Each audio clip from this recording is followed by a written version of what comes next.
주일 오후 예배에 나오신 성도님 여러분들 환영하고 축복합니다. 벌써 새롭게 시작한 한 해가 2주 가까이 지나가는 것 같은데요. 한 해를 시작하면서 성도님 여러분들께서는 어떤 마음을 가지고 그리고 어떤 다짐들을 마음속에 먹고 지금 살아가고 계십니까? 우리가 새해를 맞을 때마다 마음을 우리가 굳게 다짐하는 이것을 새해 결단 혹은 우리가 새해 결심이라고 부르는데요. 이처럼 우리가 결단이라는 말까지 붙여가면서 각오를 새롭게 다져야 하는 이유가 무엇일까요?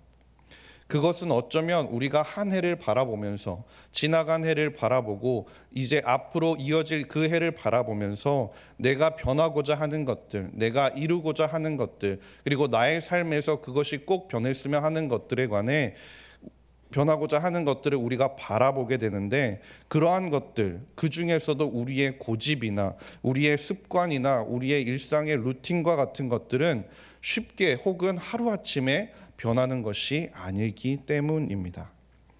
그러한 것들은 어찌 보면 바꾸자고 우리가 매일매일 마음을 먹어도 무의식 중에 우리가 생각을 하지 않고 인식하지 않으면 그냥 자연스럽게 또 따라가게 되는 것이 바로 이런 것들의 무서움이라는 것이죠. 성경에 나오는 인물 중에서도요, 정말 변하지 않는 사람의 대표주자 한 사람을 꼽으라면 오늘 본문에 나오는 야곱을 들 수 있을 것 같습니다. 그는 하나님께서 베델에서 그에게 약속하셨던 대로 타향살이를 이제 무사히 마치고 돌아오는 길이었습니다. 이제 가나안에 입성해서 오래전에 하나님께서 조상들에게 약속하셨던 그 땅을 유산으로 받기 직전의 상황이었다는 것이죠. 하나님께서도 이제 그 야곱을 가나안 땅으로 들이시기 위한 모든 준비를 마치시고 그가 이제 가나안 땅에 들어갈 수 있도록 허락하신 상태였습니다. 그런데 하나님께서 모든 준비가 끝나시고 이제 그 모든 것이 완벽하게 되었다라고 할 그 찰나에 하나님께서는 모든 준비가 끝난 반면 야곱에게 있어서는 아직 마지막 준비가 되어 있지 않았다라는 것입니다. 그가 하나님의 약속의 성취, 그 언약의 성취를 맛보기 전에, 그러한 것들을 경험하기 전에 그의 삶에 있어서 지금 반드시 내려놓아야 하는 짐이라는 것이 한 가지가 있다라는 사실입니다. 그는 결코 그 짐을 가지고 하나님의 약속의 땅 가나안으로는 절대 들어갈 수가 없었습니다. 그런데 이는 야곱이 처음 즉 성경에서 야곱이 처음 나온 이래로 계속해서 그의 삶을 따라다녔던 위험 요소였는데요. 그의 삶을 바라보면 그는 어려서부터 인간적인 수단과 방법을 통해서 형과 아버지를 속여왔습니다. 심지어 장인이자 삼촌인 라반을 속이다가 죽을 뻔하기도 했죠. 그런데 그뿐이 아니라 그의 인생의 후반에서도 계속해서 그를 괴롭게 만든 것이 바로 이것 때문이었습니다. 이로 인해서 그의 자녀들 간에는 반목이 일어나기도 했고요. 심지어 도저히 있어서는 안 되는 일들까지도 일어나게 되는 계기가 되는 것이 바로 야곱이 가지고 있는 그 짐 때문이었습니다. 오늘 본문 사건 이후에도 야곱은 에서를 두려워한 나머지 하나님께서 말씀하신 그 가나안 안으로 들어가는 것이 아니라 가나안과 이방 땅의 경계인 세겜의 진을 치게 됩니다. 그런데 하나님께서 말씀하셨던 가나안이 아닌 그 세겜은 하나님께서 야곱에게 원하셨던 바가 아니었던 것이죠. 결국 이러한 야곱의 불순종으로 말미암아 우리가 잘 알다시피 그 이후에 디나 사건이 발생하게 됩니다. 심지어 야곱 족속 자체가 사라질 위기에 처하기도 했다라는 것이죠.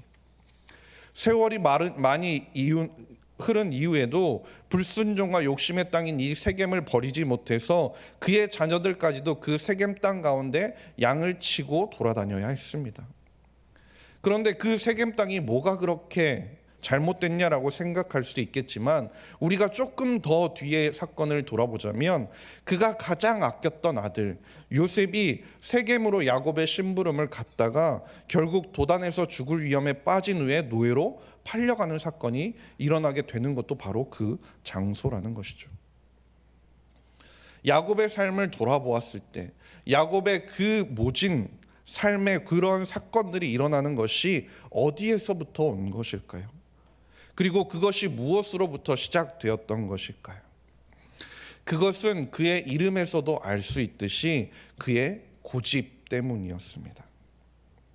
이 고집이라는 것을 좋은 쪽으로, 혹은 야곱이 지금껏 생존해 올 수 있고 야곱이 자신의 재산을 불려올 수 있는 좋은 쪽으로 설명을 해보자면 그의 좋은 습관이나 혹은 루틴이라고 볼 수도 있습니다. 그런데 하나님께서 보시기에는 그것이 야곱의 자만이었다는 것이죠. 하나님 없이, 하나님을 배제한 채 자신의 뜻대로 하나님께서 주신 그 약속을 이루려고 하는 그 야곱의 단단한 고집이라는 것이 결국은 자만이었다라는 것이죠. 하나님께서는 그 야곱을 붙들고 있는 그 자만이라는 짐을 이곳 가운데서 내려놓고 그리고 나서 그를 가나안 땅으로 들여보내고 싶으셨다라는 겁니다. 약속의 땅으로 들어가는 그 순간 가운데 야곱에게는 꼭 필요한 순간이 바로 그 순간이었다는 것이죠. 하나님께서 이처럼 이런 모습을 보여주시는 데에는 성경의 다른 곳에서도 우리가 흔히 찾아볼 수 있는데요. 다른 예를 한 가지 들어드리면 하나님께서 애굽 땅에서 고통받고 있던 이스라엘 백성들을 구원하시기 위해서 모세를 불렀을 때의 일도 있습니다. 하나님께서는 광야에서 있던 모세를 이집트로 돌아가서 그들의 족속, 그들의 백성들을 구하기를 원하셨고 그래서 모세를 부르고 모세에게 애굽으로 가라라고 말씀을 하셨죠. 그리고 나서 모세가 그렇게 애굽으로 가고 있는 그 와중에 우리가 성경을 보다 보면 매우 황당한 사건이 하나 발생하게 됩니다. 그것은 하나님께서 갑자기 모세 앞에 나타나셔서 그를 죽이려고 하신 사건인데요. 출애굽기 4장 24절과 26절 말씀인데요. 우리 스크린을 보시고 함께 읽도록 하겠습니다. 시작. 모세가 길을 가다가 숙소에 있을 때 여호와께서 그를 만나사 그를 죽이려 하신지라.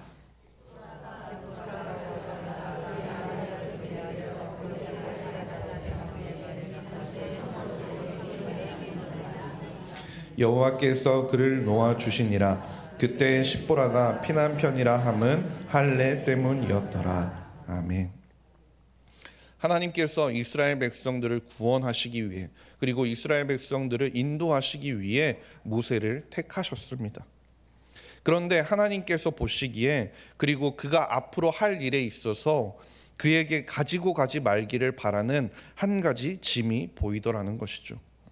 그것이 무엇이냐면 그 모세가 자신의 아들에게 있어서 할례를 행하지 않았다라는 것이었습니다. 당시 할례가 무엇입니까? 할례는 하나님의 백성을 나타내는 하나님과 이스라엘 백성들 사이에 체결된 언약의 징표였습니다. 그래서 하나님께서는 할례를 받지 않으면 그 사람은 하나님의 백성 중에서 끊어질 것이라고까지 말씀하셨던 것이죠. 창세기 17장 14절 말씀인데요. 할례를 받지 아니한 남자 곧 그 포피를 베지 아니한 자는 백성 중에서 끊어지리니 그가 내 언약을 배반하였음이니라. 하나님께서는 자신의 아들에게 할례를 행하지 않은 책임을 물어서 모세를 하나님의 백성 중에서 끊어버리려고 하셨던 겁니다. 그러나 이 광경을 본 모세의 아내 십보라를 통해 이 문제가 겨우 해결이 되게 되죠. 그리고 나서 모세가 이스라엘 백성들의 지도자로 애굽으로 들어가게 된다라는 겁니다. 하나님께서는 이러한 순간이 야곱에게도 있어야 함을 아셨습니다. 삶의 방향이 완전히 바뀌고 그의 삶이 180도 바뀌어서 하나님만을 온전히 바라보고 살아가는 그 삶으로 완전히 변하는 것은 아니지만 그의 삶이 변하기 시작하는 그리고 그가 무엇을 내려놓고 하나님을 온전히 바라보아야 하는지에 대해서 깨닫는 그 전환점이 필요함을 하나님께서 아셨다라는 겁니다. 그렇다면 하나님께서는 왜 그 고집과 자만을 야곱으로부터 꺾고자 하셨던 것일까요?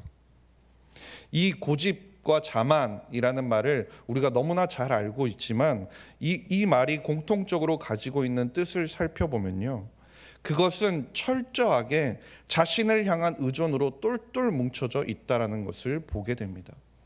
즉 고집과 자만이라는 그 뜻이 단어가 가진 뜻을 보자면 결국 그 안에 그 중심에 무엇이 있냐면 바로 내가 있다라는 사실입니다. 이것이 어쩌면 하나님을 알지 못하고 신앙이 없는 사람들에게 있어서는 자신의 뜻을 관철시키고 자신의 성공을 위한 방편이 될 수도 있습니다. 어떤 사람들은 자기애가 뛰어나서 자기를 의존하는 것에 자부심을 가지고 살아가는 사람도 있죠. 스스로 할 수 있다라는 것을 믿으며 그것이 성공을 향한 토대가 된다고 생각하면서 살아가는 사람들이 세상의 사람들이라는 겁니다. 그렇기 때문에 그들은 하나님을 찾으려고 시도조차 하지도 않고 하나님을 바라볼 생각조차 하지 않죠. 그런데 하나님을 알지 못하는 사람들이야 그렇게 자신만을 바라볼 수밖에 없고 자신만을 의지할 수밖에 없고 자신이 세상의 중심이 될 수밖에 없다라는 것에 있어서는 하나님을 알지 못하기 때문에 그럴 수 있다라고 우리가 생각할 수도 있습니다. 그런데 문제가 무엇이냐면 하나님을 믿는 우리라는 것이죠. 하나님을 믿고 하나님의 구원을 신뢰하고 살아간다고 자부하는 우리의 모습 가운데서도 그러한 동일한 모습이 발견되기도 한다라는 겁니다. 하나님의 자녀가 되어서 우리가 지금껏 하나님의 말씀과 기도를 통해 성장해가고 그러면서 우리의 세계관이 어떻게 바뀌냐면 하나님께서 정말 매우 중요한 분이 되셔서 우리의 세계관을 차지하고 계십니다. 하나님께서 우리의 삶을 축복하셨다는 사실도 우리가 인정하며 살아가게 된다라는 것이죠. 그런데 문제는 무엇이냐면 고백하는 신앙, 즉 우리가 입술로 하나님께서 우리의 세계관의 중심이 되시고 우리의 세계관의 중요한 분이시다라는 것을 우리의 입술로는 고백하지만 우리의 삶에 있어서는 하나님을 의존하기보다는 나 자신을 의존하는 모습이 우리에게서 발견된다라는 것입니다. 삶의 방식에 있어서 비기독교인들과 조금도 달라 보이지 않을 때가 종종 있다라는 것이죠. 바른 말을 하고 있기는 하지만 마음속으로는 삶에서 거둔 성공들과 삶에서 얻어지는 것들이 나의 공로로 여기는 경향이 우리에게 발견된다라는 겁니다.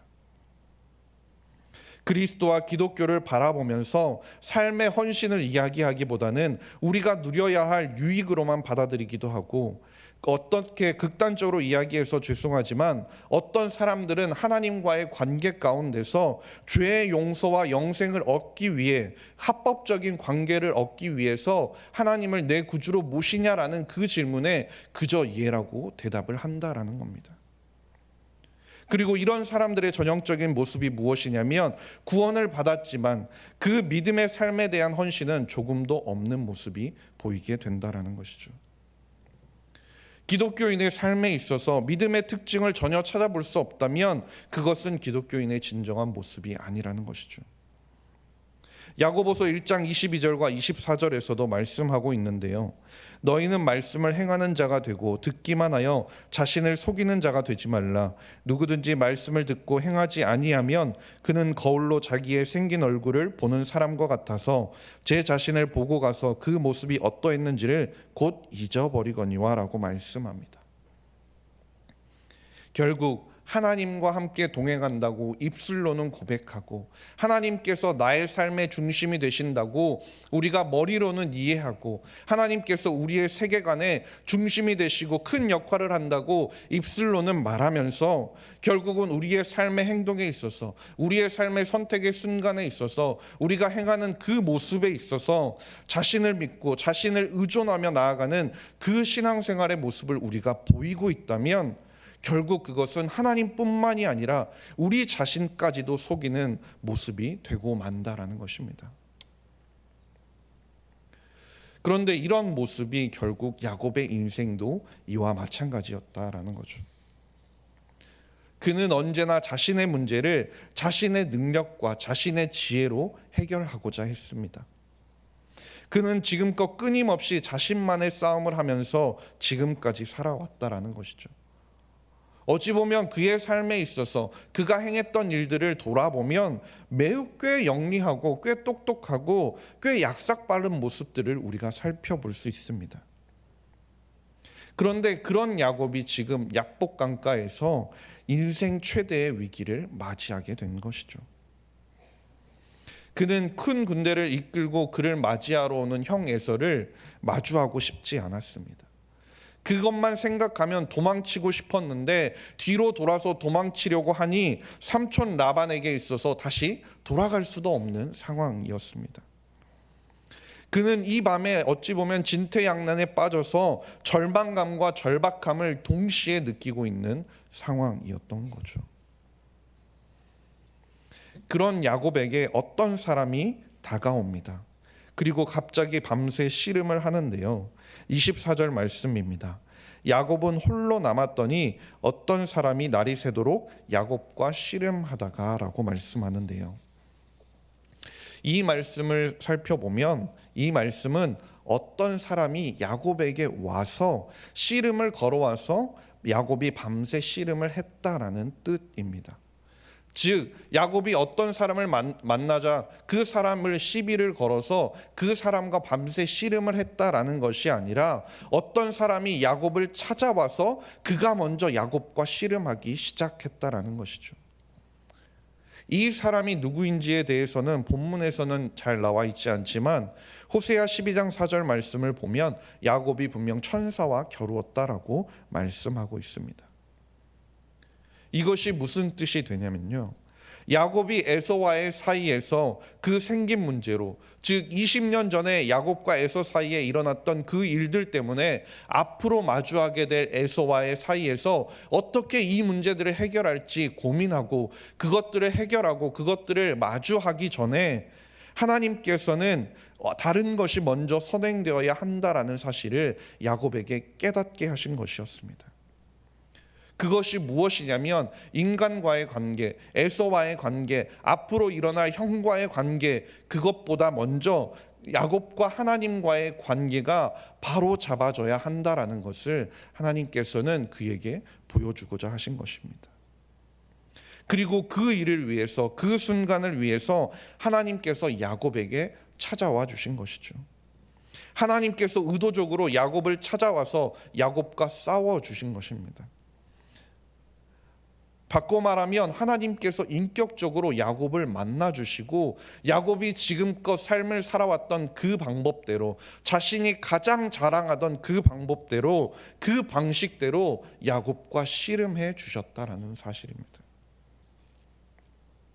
그러나 야곱에게 있어서 그 어떤 사람, 오늘 본문에 나오는 그 천사와 씨름하는 모든 시간은 어찌 보면 자신의 민낯을 대면하는 순간이었습니다. 지금까지 자신이 그토록 자신했던 스스로에 대해서 무너지게 되는 순간이었다라는 것이죠. 자신의 삶이 지금껏 얼마나 허구였는지 깨닫게 되는 순간이었다라는 겁니다. 야곱은 선천적으로 매우 힘이 좋은 사람이었습니다. 왜냐하면 그는 태어날 때 형의 발 뒤꿈치를 쥐고 나왔던 사람이고요. 여러 사람이 힘을 합해야 옮길 수 있는 그 돌을 라헬을 위해 홀로 움직이기까지 했던 그 사람입니다. 그런데 자신이 평생 자신하던 힘의 원천인 허벅지의 관절이 어긋나 버리는 경험을 하게 되는 것이죠. 25절 말씀인데요. 자기가 야곱을 이기지 못함을 보고 그가 야곱의 허벅지 관절을 치매 야곱의 허벅지 관절이 그 사람과 씨름할 때에 어긋났더라라고 말씀합니다. 그는 지금껏 자신이 단 한 번도 경험해 보지 못했던 그 힘을 느끼게 되고 결국 야곱의 허벅지 관절이 처지게 됐을 때, 그것이 어긋나게 됐을 때 그는 땅바닥에 나뒹굴어져서 깨어지고 또 깨어지고 또 깨어지면서 하나님 앞에 겸손해질 수밖에 없었다라는 겁니다. 그리고 결국은 그가 깨달아 알았던 것은 무엇이냐면 자신에게 필요한 것이 하나님뿐이라는 사실을 그가 인정하게 되었다라는 것이죠. 그래서 그가 26절 말씀을 보면 이렇게 고백합니다. 그가 이르되 날이 새려하니 나로 가게 하라. 야곱이 이르되 당신이 내게 축복하지 아니하면 가게 하지 아니하겠나이다.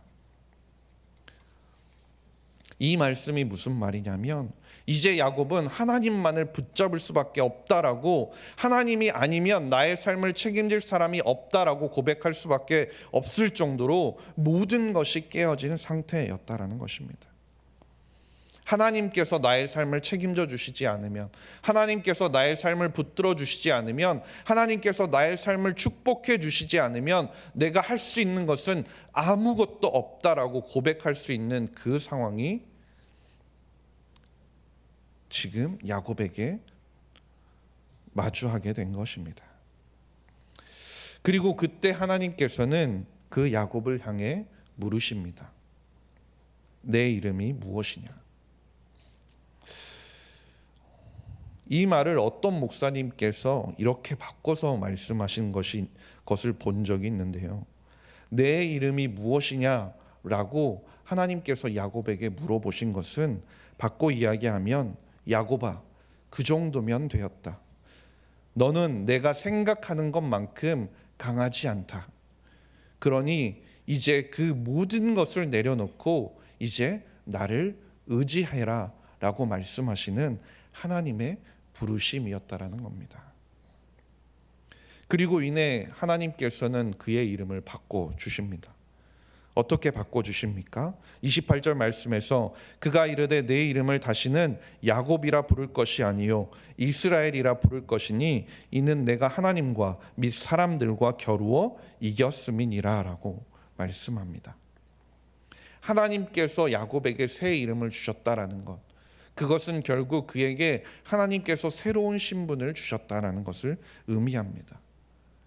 지금껏 야곱이라는 이름, 그 뜻처럼 지렁이 같은 자, 속이는 자로서 줄곧 그 평생을 그렇게 살아왔던 그 야곱에게 그의 이름이 이스라엘로, 즉 하나님을 이긴 자로, 하나님의 존귀한 자로 그의 인생이 변화되게 되었다라는 것입니다.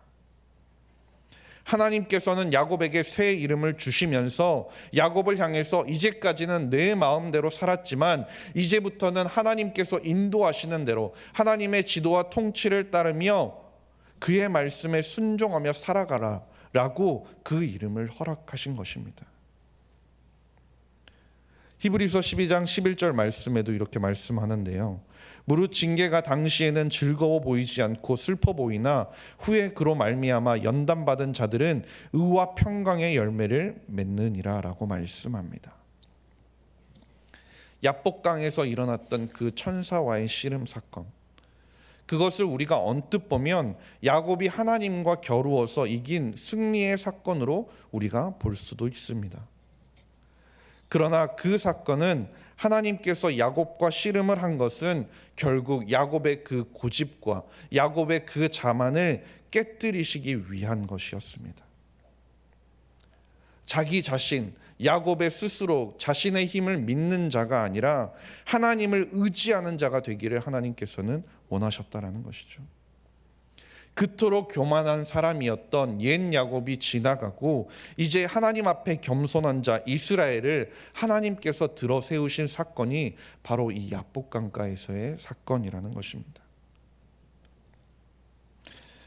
주 안에서 사랑하는 석관중앙교회 성도님 여러분, 우리도 죄악된 본성에서 떠나 우리도 새로운 이름을 받았습니다. 그것이 어떤 이름일까요?